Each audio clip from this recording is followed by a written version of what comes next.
Hey, folks, it is the new year, and so one of the things I like to do is give us a little bit of an update. So before we get into the message time, I just want to let you know some things so that you are in the know.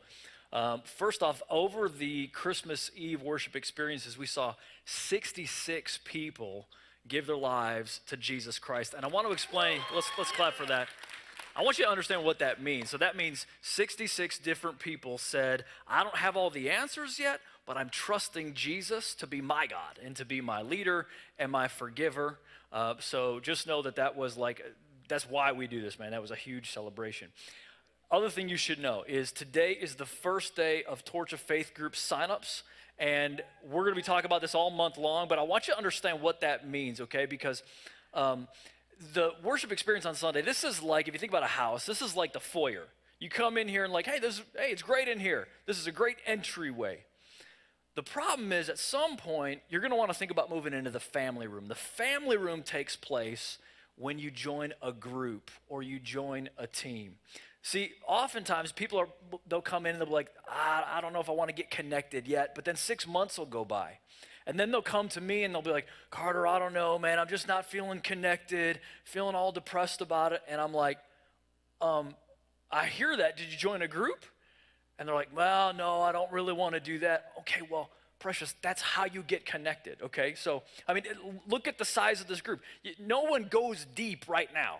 You go deep with Jesus, but if you actually want to know people, you've got to do things in contexts that are a little bit smaller, a little bit more intimate. So, one of the things we say is the best you is in community. So, I encourage everyone to just be led by the Spirit, but part of progressing and feeling like this is more home is getting in a group. So really think about that. Really pray about that maybe this semester or the next semester, which won't start again till May. Think that through. I also wanted to give you an update on the For Those to Come campaign. We want to make these semi-regular. So this is the big campaign that we had this past September about all the changes that we want to see in the next 3 years. You guys remember the amount pledged was $800,405. The total given, the total pledges collected so far has been 104 of the pledges has been 114,000. Almost 6,000 additional gifts have been given, and so right now we are sitting at almost 120,000. I just want to applaud you guys, man. Way to go, being faithful.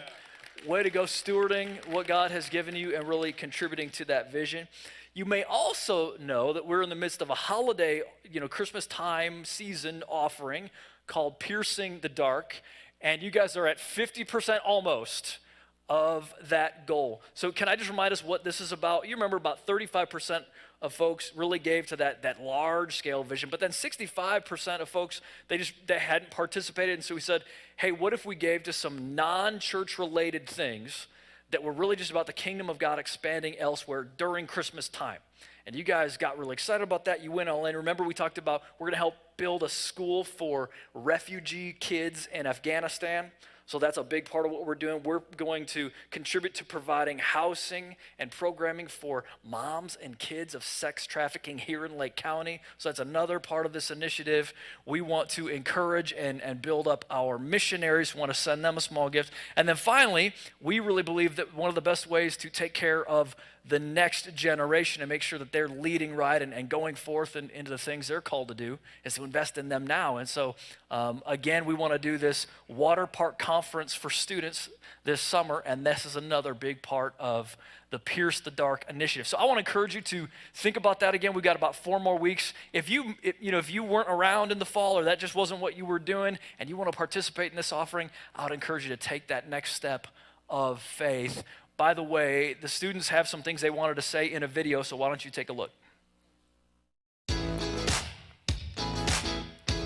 So my favorite part on the wave was definitely the sermons. The sermons were super, super inspiring, and then they were definitely meaningful.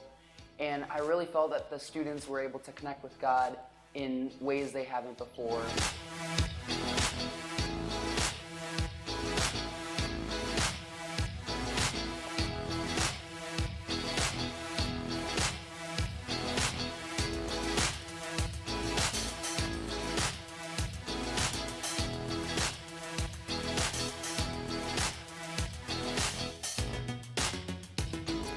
I feel like now after spending all that time with people and having stronger relationships at the Wave. I now have lifelong friends that I can depend on and will help me through my personal walk with God.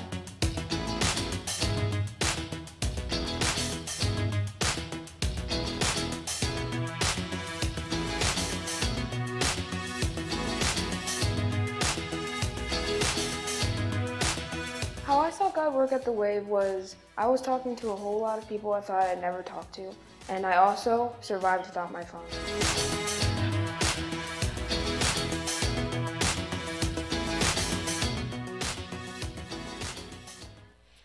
Yeah, guys. So, hey, again, thank you. If you've been giving to what God is doing here, I just want to thank you again and well done. We want to keep seeing God's kingdom advance the way that it is.